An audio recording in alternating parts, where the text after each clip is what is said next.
For having me. Hey guys, this is Ryan from Athletic Conceptual Training. We're serving the Livermore area and we really want to partner with you. Students, if you're ready to get better in basketball, volleyball, tennis, come and check us out. Look at our Instagram. We have a lot of content and we got more coming. We're one of the fastest growing company in the Bay Area and there's no other place to be. Parents, if you really want to unlock the potential of your student athlete, come and partner with us. Or if you yourself want to come out and get some training with Coach Ryan, don't hesitate. All you have to do is click the link below. Unlock your fullest potential. Be ready. Get up, act today. Let's see you soon. Hey everybody, this is Ryan from Athletic Conceptual Training. Welcome to the show. Today we have the incredible interview with Kim Adams, RVT, CVT, LVT, with nearly 3 decades of experience in the veterinary world, including over 20 years in emergency and critical care. She's a certified instructor, a behavioral medicine advocate, and deeply involved in disaster relief. And social advocacy and vet med. Kim, we're excited to have you. Thank you. I'm so excited to be here. It's so cool. Yes. And you're able to edit this, right? Yes. My son is a Division I collegiate volleyball player, if you ever wanted to interview him for sports stuff. Oh, yeah, we definitely. He is 6'6" and has a 5-foot vert and is a crazy good volleyball player. And was a swimmer, yeah. I totally forgot about that. Okay. Well, I saw your intro and was like, oh, Hunter would be good for this. Yeah. We don't have to edit that out, though. Oh, sweet. We can leave it in. My son Hunter is awesome. He's also going to be a dad. Really? I'm going to be a grandma. Oh, congratulations. That was supposed to come later in the interview when you asked me a specific question, but I'm bursting at the seams and I can't wait. Okay. I'm going to be the raddest grandma you ever did see. Wait, can you show everybody your shirt? It's amazing. Oh, yeah. All right. So it's like kind of a demon cat with an upside down cross. And then it says Taylor Swift. I love it. It's about balance. It's balancing the light and the dark. Right? I love that. That balance. I guess the light being the upside down cross and the dark being Taylor Swift, maybe. I like mixing metaphors. We'll burn that bridge when we get to it. Okay. Well, 29 years is a long time in the field. How did your journey in vet med begin, and what inspired you to keep going all these years? So I actually didn't start in vet med. I started in human medicine. I studied French for 7 years because I wanted to go to a French-speaking medical school. Oh, wow. And I worked for a short time at a human hospital in the ER, not touching patients. I was 18. I wasn't qualified to do any of that. I was like printing stuff and, running paperwork. But I saw the trauma team have to compartmentalize and treat people that I didn't think deserved treatment. And there was a woman that came in that everything was broken. Everything was bleeding. She was newly pregnant. The baby was destabilized because she had been shoved out of a moving car on the freeway.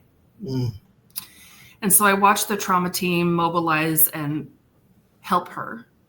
And then about 40 minutes later, I saw the same trauma team have to mobilize and help a man who crashed his car into a median on the freeway after his shoving his pregnant wife out of a moving car. So it was the man that victimized her and his victim. Oh my God. And I watched, and he was equally unstable, minus carrying a baby, but everything was broken, everything was bleeding, and I watched them have to compartmentalize and assign him the same care. And while I recognize that I'm not judge, jury, and executioner, I don't know that I would be able to do that. Yeah. And so I came home and had this existential crisis because this is all I've ever wanted to do. I actually come from a family of orthopedic surgeons and stuff. Okay. And my mom was the one that was like, Kimmy, you've been trying to hatch eggs from the refrigerator since you were a toddler. You've brought home every piece of shit, stray, whatever you could get your hands on. you've been trying to feed your stuffed animals, convinced that they came alive when you weren't in the room. Like, maybe you should go into vet med. I was like, oh, maybe I should go into vet med. But I didn't know there was an avenue outside of general practice until I started working in general practice and saw that they were referring all the cases that they didn't want to or couldn't manage, whether due to equipment or staff or even hours of operation. And I was like, well, I want to go where the sick things are going. Yeah. And so that's kind of how the trajectory of how I accidentally wound up in ER. Wow.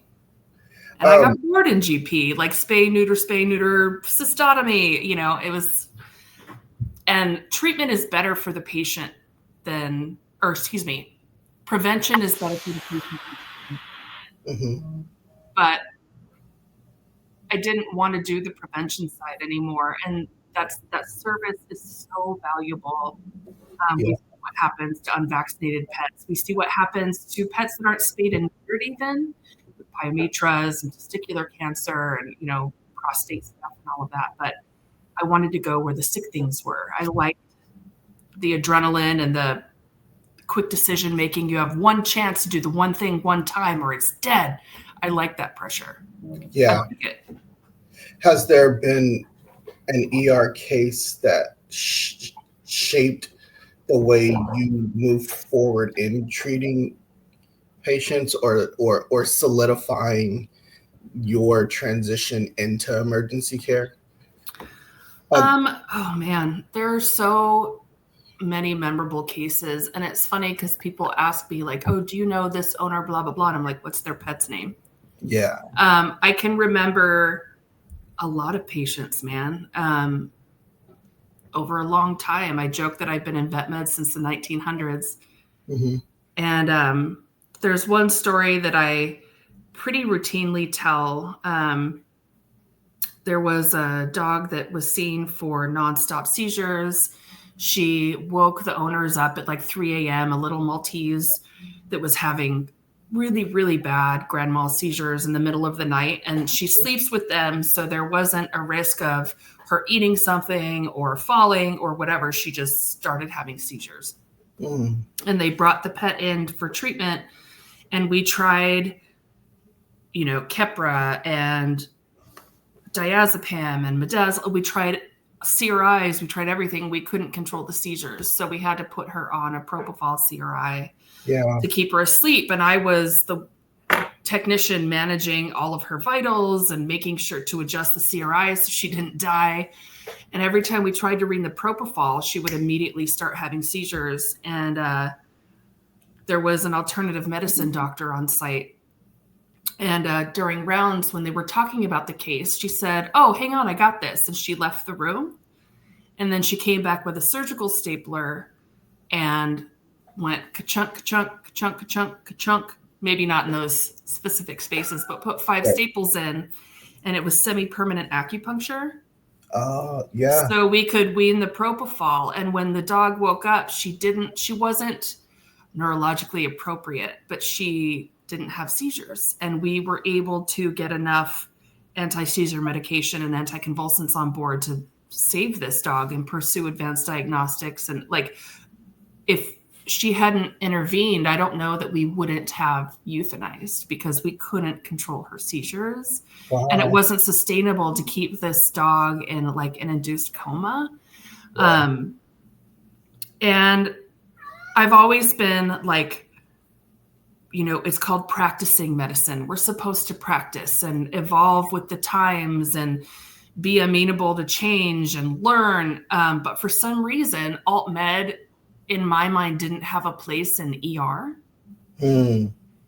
And that was a really humbling experience for me to see outside of Union buyout, the emergency application. And so after those rounds, when I was able to step away from that patient and had a minute, I went and found the alt med doctor and I said, listen, I need to be honest with you. And I told her about how I didn't really feel like alt med had an ER application, and I was kind of like judgy and shitty about it. And then I said, it sucks that it took such an extreme situation for me to recognize the value of alternative medicine or Eastern medicine and traditional veterinary care, please teach me. Yeah. And I was humbled because I talk a big game about changing with the times and evolving your medicine, because people only do what they can with the information they have at the time. So when you have better information, do better.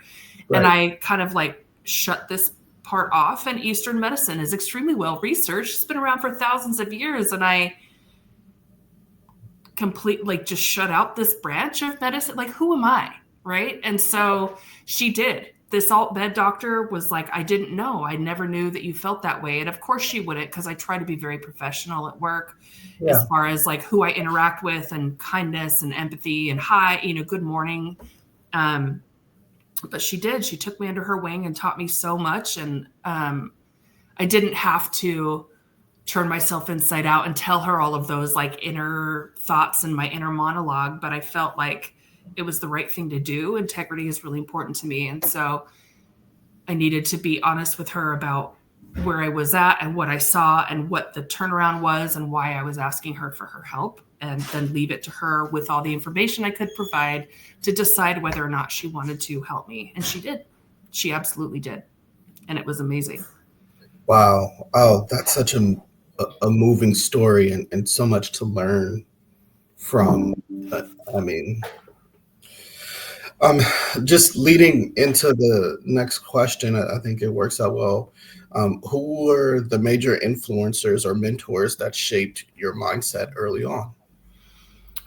Honestly, early on, I really didn't have anybody. I have a bachelor's degree in animal science. I never went to a technician school. Mm-hmm. I thought I wanted to be a vet.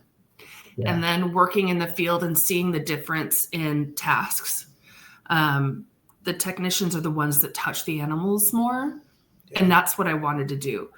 But I had to learn trial by fire, and was lucky to live in a state that allowed me to grandfather in with my work hours and then an associated college degree. Mm-hmm. But I didn't have a lot of mentors.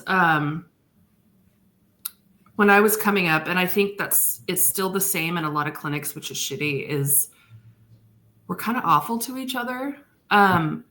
People click up, and there's even like a class thing, from reception to technician to doctor to even department, surgery versus ER versus internal medicine and versus GP.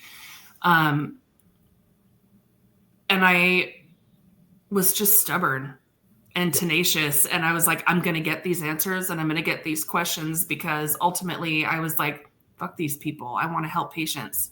I don't care. They don't. And that's, I recognize that attitude isn't necessarily like the right thing, but I was put in an environment where you can fold or you can flourish. And I was like, fuck these people. I'm going to be good despite their best efforts. And I would ask questions even if they didn't want to answer. And, I would ask why, even if they thought I was challenging their decision and not sincerely just wanting to know, because it is my responsibility to know better so I can feel good at my job. Yeah. And I've worked in some really toxic clinics. I've worked in some really good ones too, but I didn't really have a lot of mentorship. I had friends that were trying to learn. Shout out to Cameron from Olympic in Washington. Yeah. She and I were really, really close coworkers, and now we've been friends for 20 years. I was in her wedding. You get trauma bonded. Yep. But it's tough, man. A lot of these places are still trial by fire, and it takes a really stubborn / competitive / angry person to just like stick it out and be like, I'll show you, I'm going to be the best there ever was. Yeah. I didn't have a lot of mentorship, which kind of shapes how I mentor now, because I'm in a position to mentor. And so I try to write content, whether it's a webinar or a lecture or race stuff or whatever form that takes, or even in person. I try to train in the way I wished I was taught. If I had the opportunity for mentorship, or I had the opportunity for training materials, what would I have wanted? And that's not to say that that's like the end all be all of how everybody learns, but it's what I can do. Yeah. I remember when I first onboarded, you were. Yes, you were my baby. Yeah, and I will never forget that time period. It was arguably the best onboarding that I've ever had. And I'll never forget that. You ask about like legacy, like what I want people to, like how I want people to remember me. Mm-hmm. And it's that if further down in your veterinary career, if you have the opportunity to help somebody, or you're thinking about your experience learning and, you know, becoming who you are in vet med, if you look back one day and think like Kim Adams was a badass and she really helped me, or she was really cool and she gave me a good start, or she's a good resource, I know I can come to her for anything, like that's literally everything to me. Yeah, and then I'm like, Kim, come train my staff. Yeah. And it's awesome. Like I love that I stick out in your mind as somebody that you can trust, because that's important to me. I said earlier, integrity is really important. Trust is really important.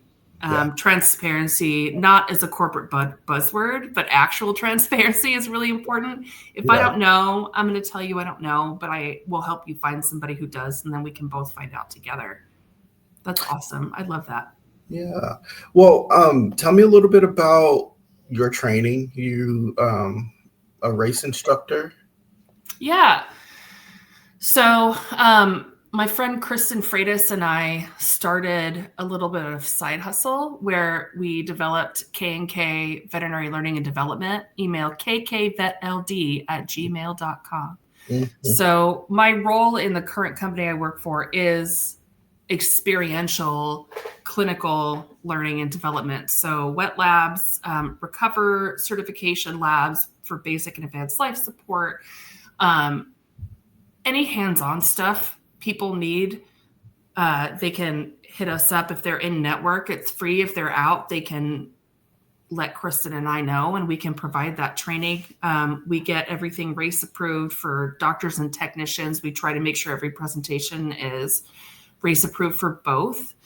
But we also stress that just because it's race approved doesn't mean that assistants shouldn't attend. Assistants should absolutely attend. In general, the more you know, the more expensive you are. Yeah. It's hard to make a livable wage as a veterinary technician or just veterinary staff in general. Mm-hmm. So the more you can do, the more they have to pay you. Yeah. And so Kristen and I developed this side hustle because people were coming to us for training that weren't in network with the company we work for. And we still wanted a way to provide this stuff. Mm-hmm.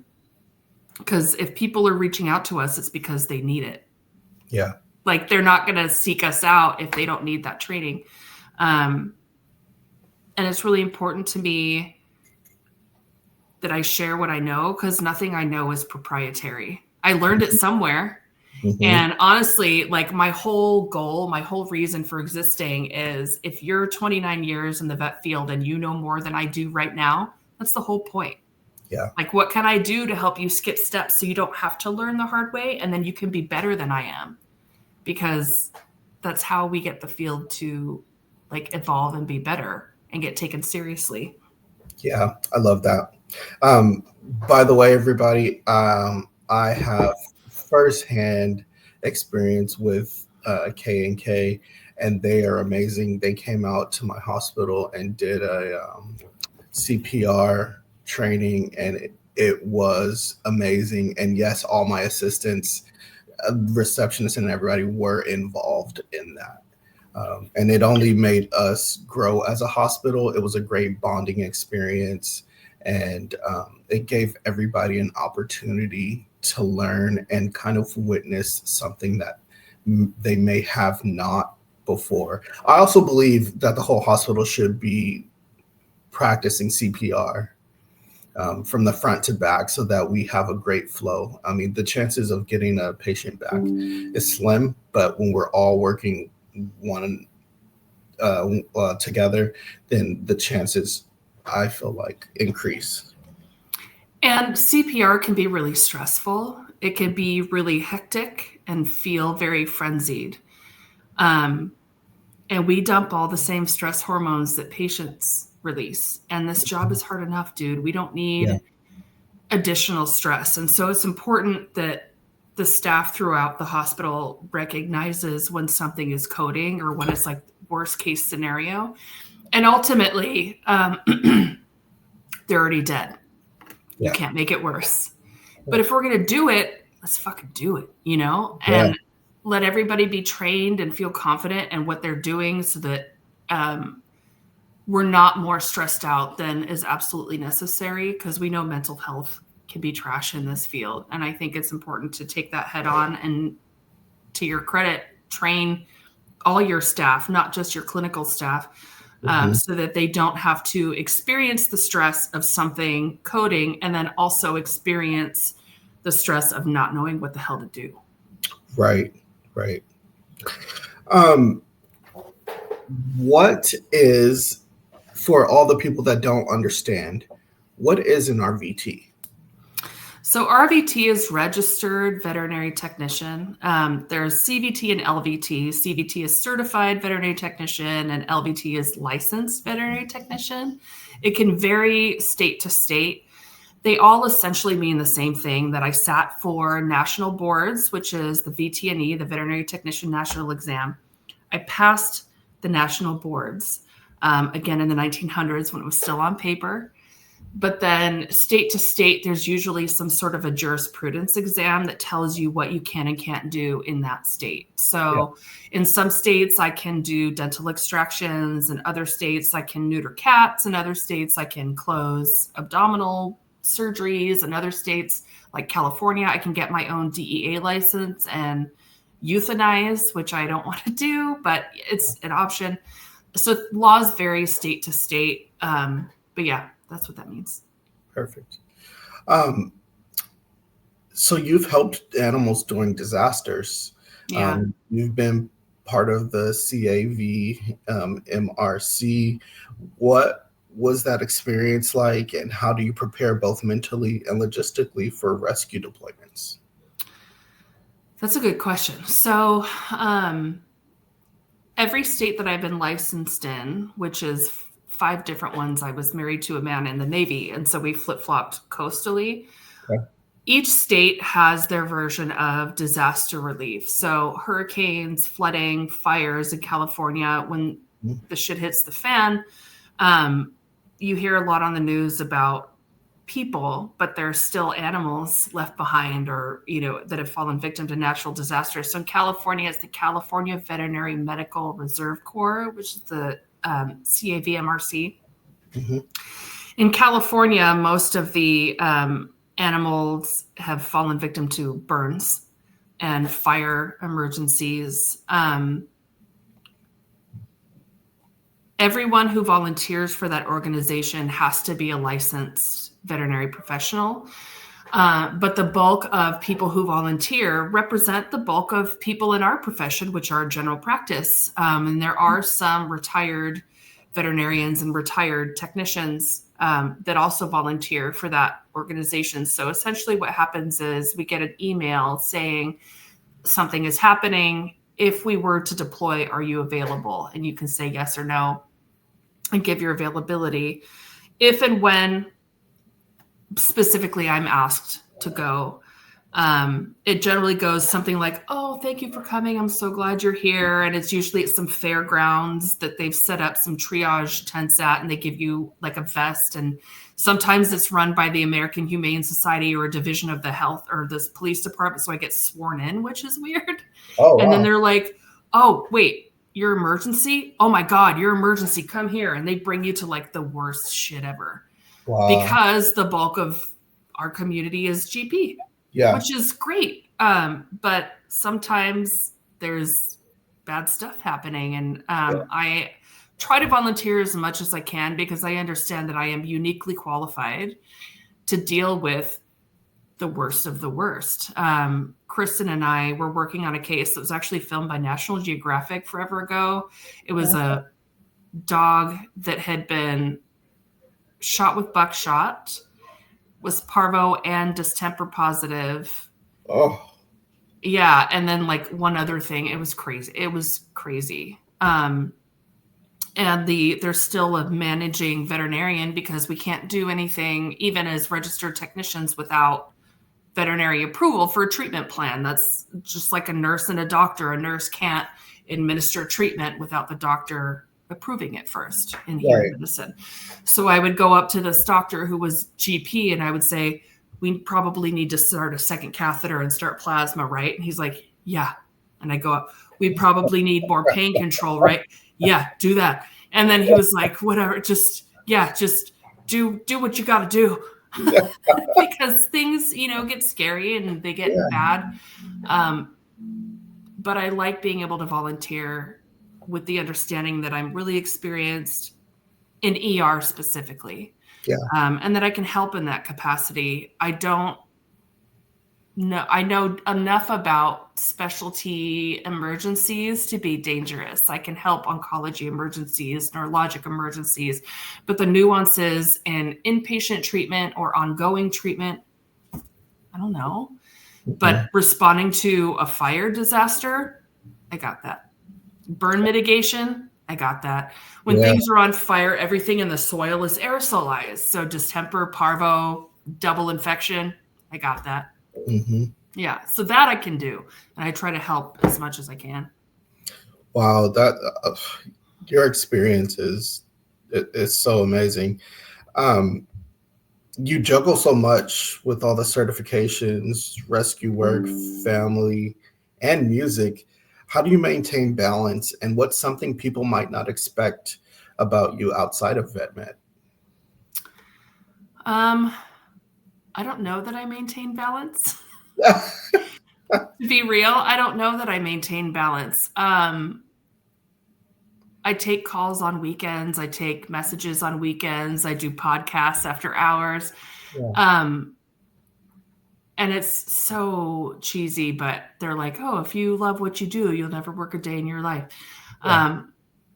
I love what I do, man. I think animals are amazing. I love animals, and the fact that I can help when they're like in the worst condition ever, and I can like help them is pretty incredible, but it's stressful, man. And so I probably have a lot of unhealthy habits. Okay.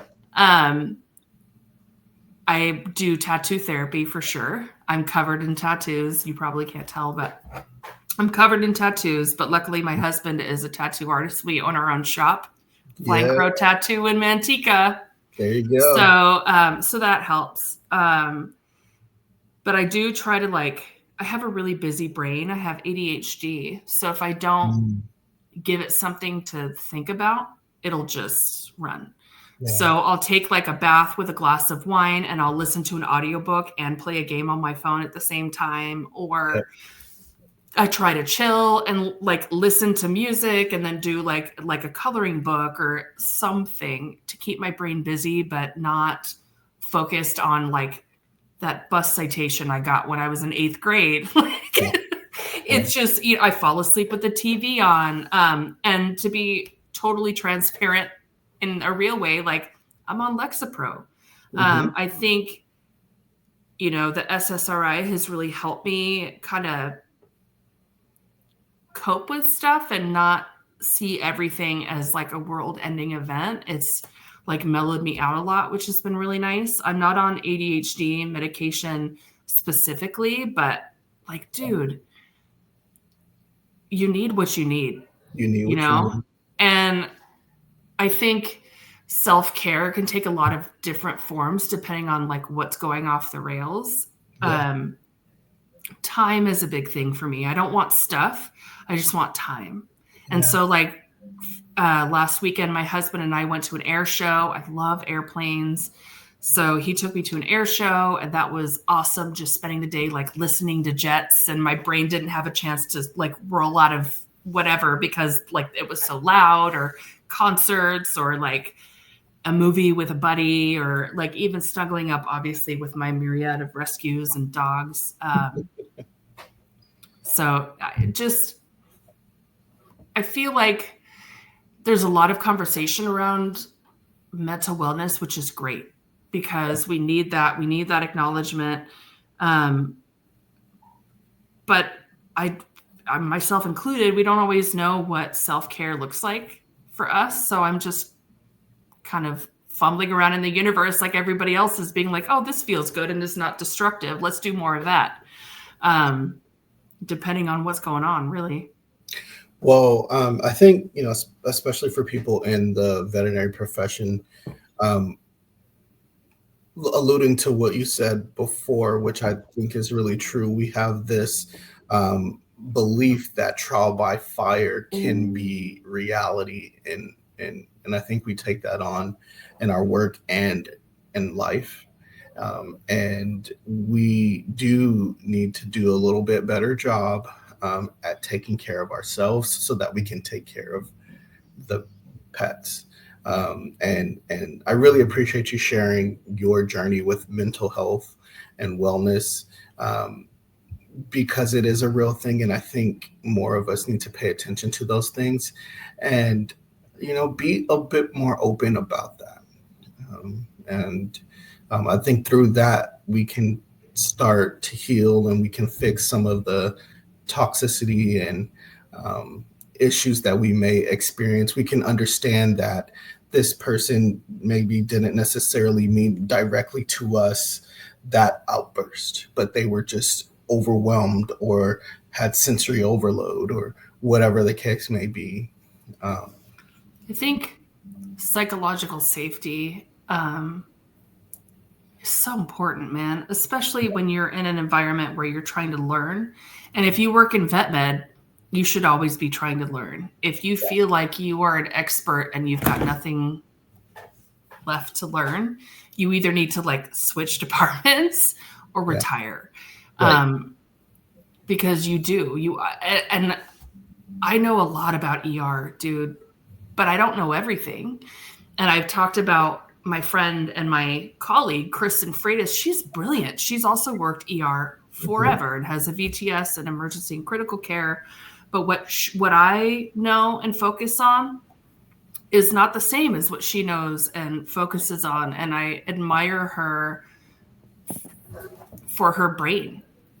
And it's okay to be surrounded by people that know different stuff than you. I think it's important, even if you work in private practice, to be academic in the way that you practice and be able to ask questions and be honest. Like, if you're having an off day, dude, like, I don't know when we extracted the humanity from vet med, but it's a pandemic. It's a sickness.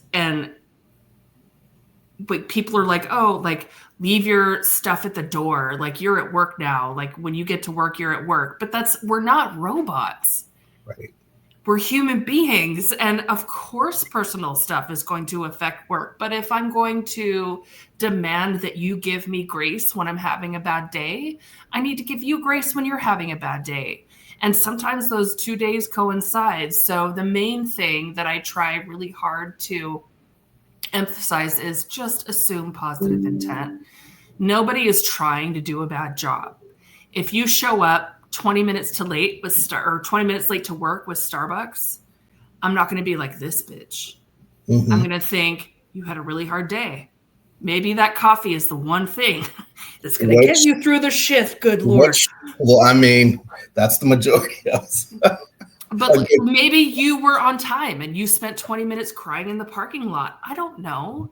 Right. But if I'm going to show up 20 minutes late to Starbucks or with Starbucks in 2 weeks, I need that same grace. Yeah.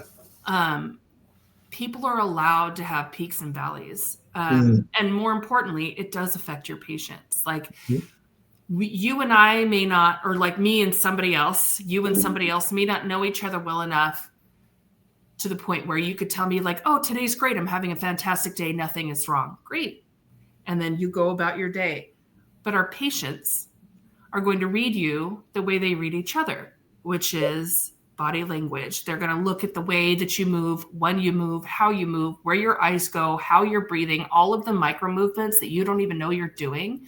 And you can fool me because that's not our language, but you're not fooling our patients. Yeah. So when you are consistently having a hard time, you are consistently depressed, and you don't feel like you have a safe place to alleviate that tension, it does affect our patients.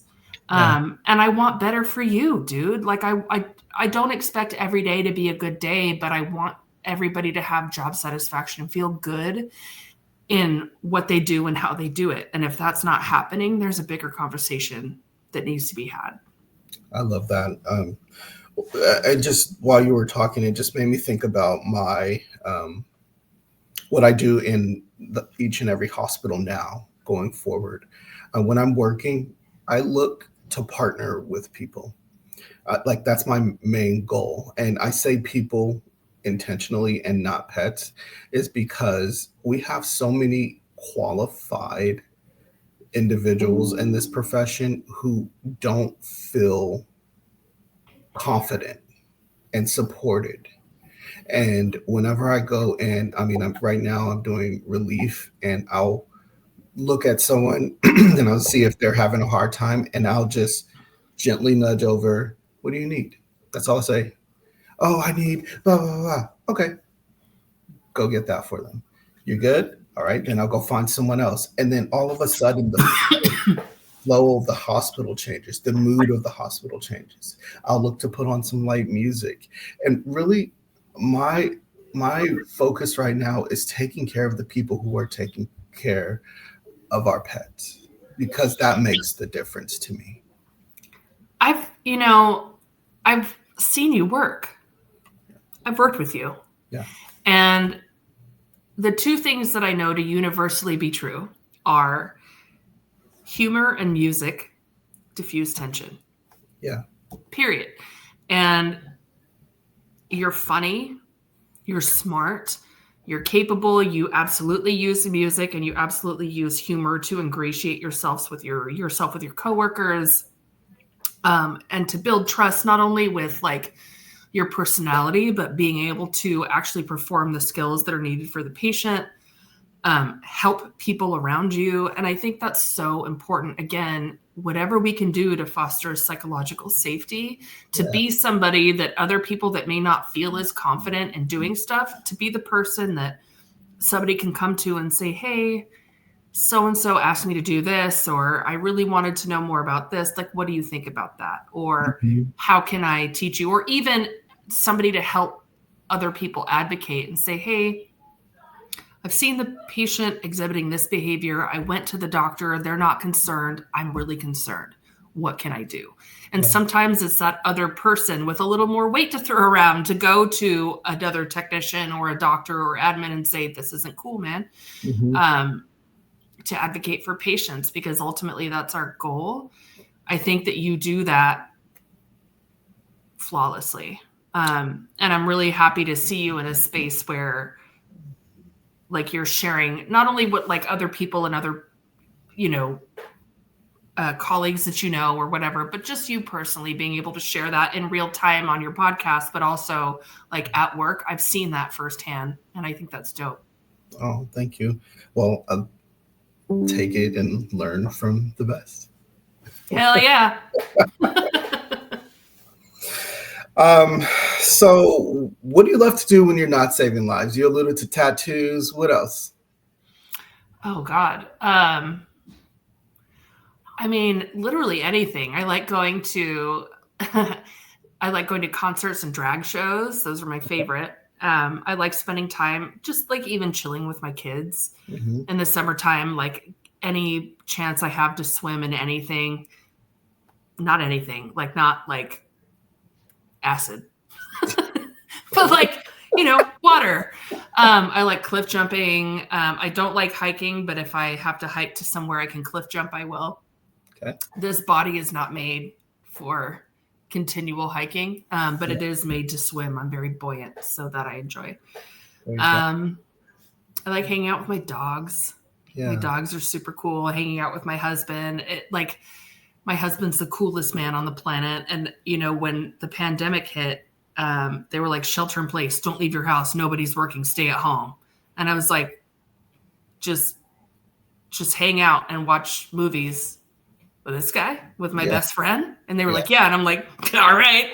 Yeah. Like we had, like, it was the I wouldn't say it was the raddest time because it was very stressful and very scary, but it was like having a 6-week sleepover with my BFF. It was, like it was cool to hang out with him. So I'm a big proponent of like time is everything. Time supersedes any gift, any money, and it like, because time is not refundable. You can't exchange it. And I don't have a lot of it.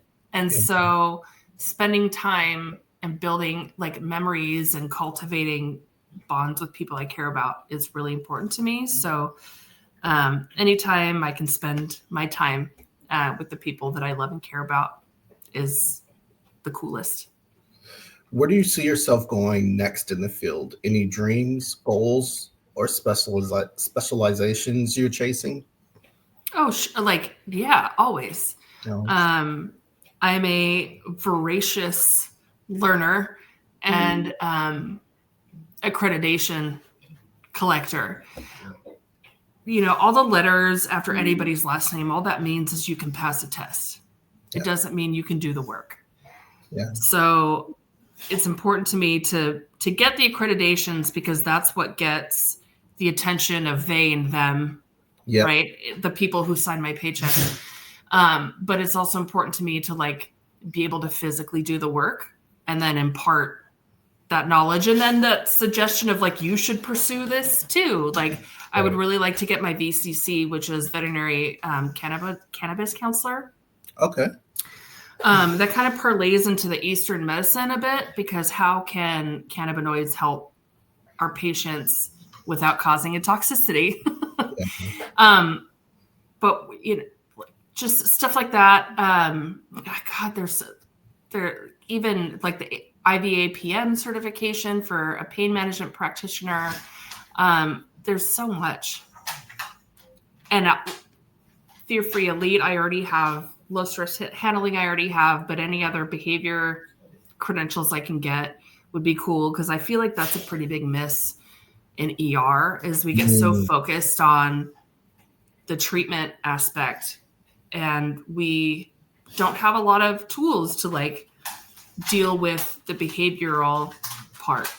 And so I actually present and lecture a lot. Like if we can't motivate with them or them with food. And if they're not frequent flyers and we can't do counter conditioning, then what can we do?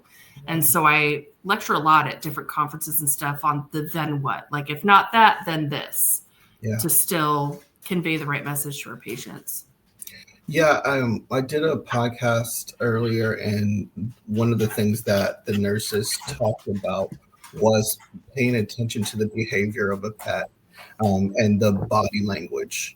And really understanding how to read your pet and looking at those subtle cues to be able to predict what your pet needs. We're supposed to be the higher species, which I don't always believe or agree with, but our patients are not going to speak our language. Yeah. So what can we do to interpret what they're doing so we understand what they're saying? Because we always say like, oh, it's too bad. Like the dogs and the cats can't speak and just tell us what's wrong, but they are. Right. We're just missing it. If you want to do a podcast where I present a virtual training on how to recognize behavior cues and what to do about it, I'm happy to do that as well for free. You just set it up then.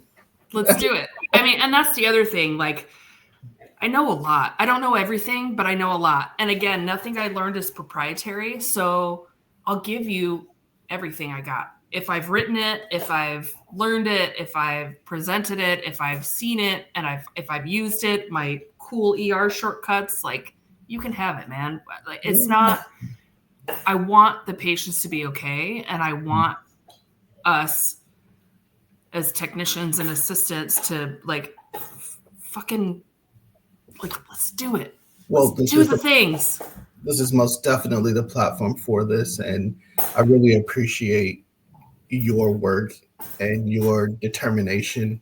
It has been felt since the very moment I came in contact with you, and Thanks, I think Ryan. still I don't even know how long ago that was, but Years. years, It was, yeah, it's been years. but it's still fresh. Pre-COVID, yeah. Yeah, yeah. I'll just I want to leave everybody with this quote from you, and um, anyway, here it is. Behavior is medicine, communication is care, and love is science too. Kim Adams. Aw. So, thanks for having me, Ryan. I'm so glad that you asked me to do this. This has been dope. Well, obviously, this is not the end, and we'll have to do a part 2, part 3, and we'll do, some lessons, and just I really want this space to be for us and to promote the community as a whole. One thing that I do, yeah. Whatever. I mean, let's do whatever. I'm here for whatever. If I can help, let's do it. Well, I in the spirit of trying to move things forward, I ask that you recommend someone to us who we can interview and sit down with. Let's kind of pass the baton. Oh my God. Like there's so many people to talk to. Right. But we just have to, sometimes I feel like everyone gets a bit nervous, and understandably, but this is the time. So you're going to have to narrow the scope a little bit. Do you want somebody West Coast? Do you want someone ER? Do you want someone in a different specialty? Do you want someone GP? Do you want someone clinical or non-clinical? One of each. All of them. All right. Everyone. Non-clinical, Tracy Hightower. She's an amazing director. Amazing director. Clinical, God, Kristen Freitas, Patty Pate, Christine Weaver, who's on the East Coast. She has her VTS in neurology. She's amazing. Yvonne Brandenburg, Yvonne would be huge to have. They're like Luann Berry, who is an amazing advocate for CSRs. Like I could give you people in IT. Dude. Well, let's communicate and let's get them on here. Yeah, dude. Absolutely. Cool. And obviously, did I say Kristen Freitas? Kristen Freitas is an obvious choice. And she's also amazing. Yeah. Yeah. Cool. Yay. Yeah, let's communicate. Let's do the things. Yes. Well, thank you for spending time and jumping on with us. This is the first of many. And again, thank you for what you do. And we look forward to so many more great accomplishments from you. Oh my God. Thank you so much, Ryan. Thank you. Hey guys, this is Ryan from Athletic Conceptual Training. We're serving the Livermore area, and we really want to partner with you. Students, if you're ready to get better in basketball, volleyball, tennis, come and check us out. Look at our Instagram. We have a lot of content, and we got more coming. We're one of the fastest growing company in the Bay Area, and there's no other place to be. Parents, if you really want to unlock the potential of your student athlete, come and partner with us. Or if you yourself want to come out and get some training with Coach Ryan, don't hesitate. All you have to do is click the link below. Unlock your fullest potential. Be ready. Get up, act today. Let's see you soon.